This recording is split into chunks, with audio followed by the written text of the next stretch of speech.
Damos la bienvenida a esta hora en el estudio de los desayunos 24 horas aquí en Guayaquil al doctor Francisco Huerta, subdirector de Aeroexpreso. Gracias por acompañarnos. Bienvenido. Encantado, Liz. Mucho gusto.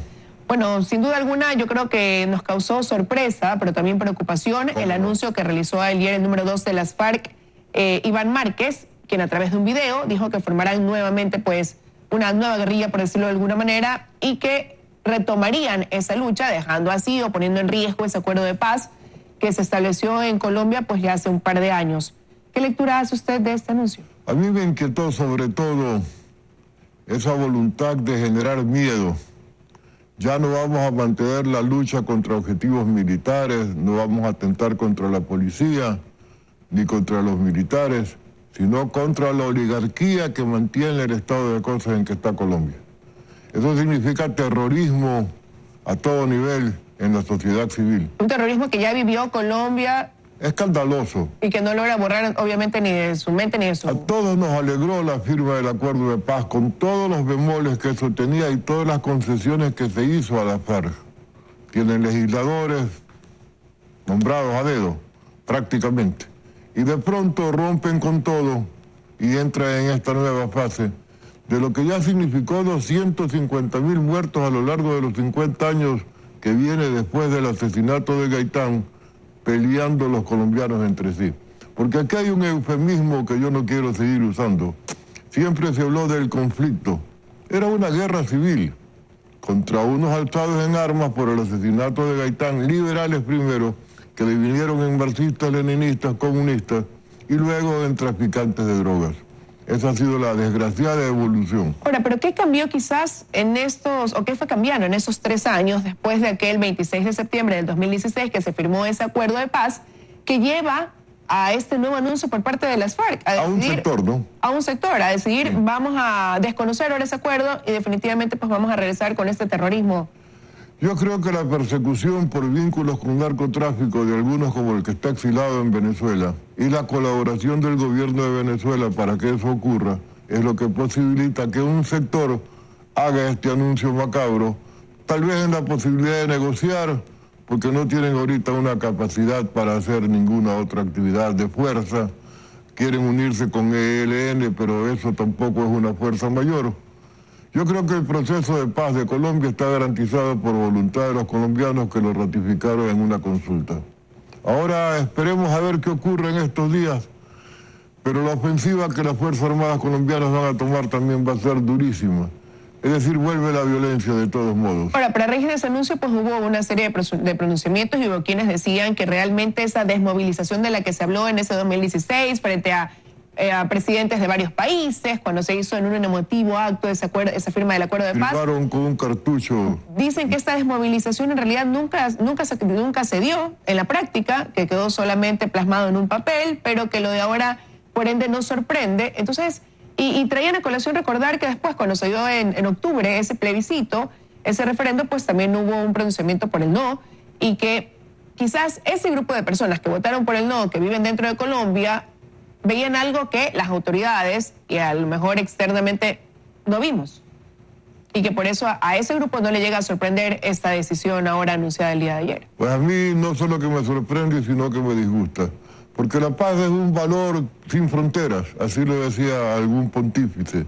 Y efectivamente lo que está ocurriendo ahora en Colombia puede afectarnos a nosotros como nos afectan los incendios en la selva brasileña. Y eso le iba a preguntar, ¿cuáles podrían ser esas repercusiones directas considerando que somos un país limítrofe con Colombia, que tenemos una frontera que compartimos? El tema es que también hay el negocio de la guerra, desgraciadamente. Y alguna gente se benefician sin importarles a quién perjudican. Una repercusión inmediata puede ser incentivar la destrucción de los cultivos de coca. Y eso puede significar fumigaciones con glifosato otra vez. El glifosato no sabe dónde queda la frontera. Y por nuestros ríos y por el aire llega a nuestros territorios y contamina. Ahí hay que tener cuidado de que esa repercusión no nos moleste. De momento creo que el Ecuador ha hecho bien en su política internacional de respaldar los acuerdos de paz y desear que ella continúe vigente. Ahora, comenzamos a ver quizás hechos que podíamos considerar medios aislados cuando sucedió lo del secuestro del equipo periodístico y asesinato del equipo periodístico de El Comercio, el secuestro de una pareja de comerciantes después, que también terminó en el asesinato de los mismos, pero... Y militares muertos. Y militares muertos, esta explosión en uno de los comandos, pero después quizás retomó un poco la calma cuando se dio a conocer la noticia de también el derribamiento de alias Guacho, el desmantelar esa estructura con la captura de algunos de los integrantes de ese grupo que él lideraba. ¿Cómo no? Pero ahora, con este anuncio, regresa esa preocupación, porque como digo, quizás en un cierto momento se consideraron esos hechos como aislados. Pero ahora podríamos... Sí, hay una condición que obliga a tomar previsiones otra vez, Fuerzas Armadas alertas en la frontera, no hay alternativa. Porque son porosas esas fronteras. Y si están en pie de guerra ya tenemos la experiencia de los campamentos que teníamos de las FARC dentro del territorio ecuatoriano que movilizaron el bombardeo de Angostura, con todas las consecuencias. Pero eso implica una replanificación quizás dentro de los objetivos que tiene el Ministerio de Defensa como tal, en el manejo de sus elementos armados, porque paralelamente a eso se anuncia por parte del Gobierno Nacional, casa adentro, que 400 militares saldrán a las calles para reforzar esos operativos que realiza la Policía Nacional para combatir la inseguridad que hay ahora en el país. Acá en Guayaquil pues arrancó la medida el día de ayer y esto se va a replicar a escala nacional. Entonces, también ¿cómo evalúa esta medida también del gobierno? Fíjate, Liz, que planteas una cuestión interesantísima respecto de roles específicos. El específico de las Fuerzas Armadas es precisamente defender nuestras fronteras, seguridad nacional. Yo no las veo a las Fuerzas Armadas haciendo labores de policía. Ahora no critico que estén cumpliendo una labor que siempre han hecho, control de armas. Eso es propio de Fuerzas Armadas. Y está bien que eso se haga, pero hasta allí. No podemos convertirlos en policías, no es su rol.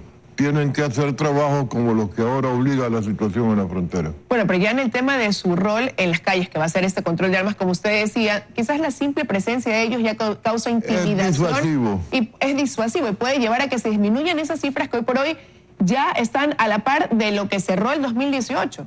Sí, es un tema de todos de la seguridad, pero hay distintos niveles de combate. Mismo en el tema guerrilla, siempre he sostenido, incluso en conferencias en recintos militares, que el tema no es comenzar a pensar cómo se combate a la guerrilla, sino cómo se evita que esa guerrilla se dé. Es decir, cómo se evita que se den las condiciones sociopolítico-económicas y hasta culturales para que la inseguridad crezca en la magnitud que crece. Una de las razones que no tiene que ver con cuánta fuerza hay en la calle es que no existe impunidad. Uno de los escándalos de estos días es ver cómo la policía hace el esfuerzo de capturar narcotraficantes y después están libres, a pesar de toda la carga y la flagrancia del delito y todo lo que la policía aportó como pruebas para que esos delincuentes estén presos. ¿Quién está permitiendo esa salida? Hay un nivel de complicidad en nuestra administración de justicia y eso es grave. Y eso ya iba. ¿Qué efectividad puede llegar a tener todas estas acciones cuando hay una debilidad en uno de los eslabones que es el sistema judicial? Pero ya han habido actuaciones por parte del Consejo de la Judicatura, todavía no sanciones, procesos sí abiertos de investigación que llevan como primera medida el traslado de ese funcionario que está implícito a otra área de la función judicial. ¿Hasta qué punto podemos tener la garantía de que la conclusión sí va a llevar a una especie de depuración dentro de ese sistema judicial? Hay que actuar muy a fondo y más fuertemente, con más energía. Cuando presentamos hace ya más de 10 años el informe de Angostura, precisamente, allí establecimos con todas las letras que la magnitud del narcotráfico de esa década atrás no podía existir sin complicidades en alto nivel de todas las funciones del Estado, incluida la función judicial, la administración de justicia, pero también en el Ejecutivo. Ayer veíamos en otro reportaje que mostraban ustedes cómo muchos de los asesores del anterior gobierno se mantienen como tales en el actual. Entonces no ha habido la depuración necesaria y no se trata de ponerse a perseguir por ánimo vengativo, sino para limpiar una estructura del Estado del servicio de los delincuentes. ¿Pero y cuánto va a aportar esa evaluación a jueces y conjueces que está en marcha y que ya pues el próximo mes debería ya arrojar un resultado? Es una cuestión que el país está esperando con ansias porque hay que depurar y la vía de hacerlo es evaluar. Y de la evaluación, ojalá que objetiva, sin ánimo persecutorio, pero sí con ánimo de limpiar la función judicial, tengamos una administración de justicia digna del nombre. Ahora, sin duda alguna eso es lo que espera el país, ¿no? Ver ya situaciones en firme. Pero quiero regresar a este tema de ese anuncio de las FARC y traer a colación algo que también es una realidad. Usted decía, hay que redoblarle quizás la seguridad en la frontera y armar un operativo ahí por parte de las Fuerzas Armadas que tienen esa función dentro de sus roles, ¿no? De lo que deben hacer. Recuerdo que cuando pasó toda esta situación del equipo de Diario El Comercio veíamos la realidad también de ese lugar fronterizo, de ese lugar de Mataje, un lugar olvidado, donde se hablaba incluso de cómo las personas que viven ahí podrían estar conectadas con esta labor. Por supuesto. Entonces, ¿qué hacer también ahí, no? Para evitar, como usted decía, no luchar contra esa guerrilla, sino evitar, prevenir. Sí. Una actitud preventiva es hacer desarrollo en esas áreas. Eso era un rincón olvidado del Ecuador, absolutamente abandonado de todo tipo de actividad, presencia del Estado a favor de los habitantes de esa zona. Ahora ya estamos siendo reactivos al pensar en eso ahora, cuando ha pasado ya un tiempo de que vimos la realidad y las cosas no han cambiado. Este es el país, desgraciadamente. Estamos viendo en la entrevista anterior con René Ortiz cómo logramos la más absurda pero visible antiplanificación en la repotenciación de la refinería por el factor corrupción que llevaba a improvisar en beneficio de tener más rápido las coimas, los sobornos. Ese es el país, desgraciadamente, y si no se sanciona por las mismas razones que la Corte de Justicia no funciona como tal, que la Administración de Justicia es cómplice, entonces esto va a continuar.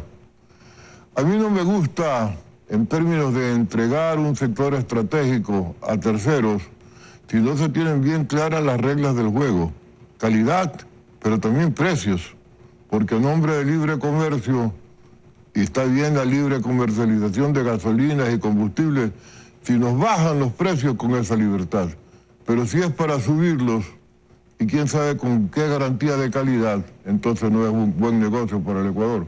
Bueno, decisiones importantes que debe tomar el gobierno analizando diferentes aristas. Usted ya mencionaba lo relacionado ahora con este tema de la refinería, lo acaba de poner a colación, y por otro lado, lo que debemos hacer ante ese anuncio realizado el día de ayer por el segundo, ¿no? A bordo de las FARC, que causa preocupación no solamente dentro, sino fuera de Colombia y por ende acá en nuestro país. Quiero agradecerle que haya estado con nosotros haciendo este análisis, ¿no? Déjame decir que es importantísimo un plan de desarrollo de toda la frontera norte, porque no es solo Esmeraldas. Pero no se debió haber tenido ya ese plan de desarrollo una vez que hay la vulnerabilidad. Claro, pero así andamos. Es ex post, pero por lo menos hay la posibilidad de decirlo ahora. Antes habríamos tenido quién sabe qué repercusiones negativas. Bueno, eso también se vuelve prioritario. Sí. Quiero agradecerle una vez más que haya estado con nosotros, doctor, aquí en los desayunos de 24.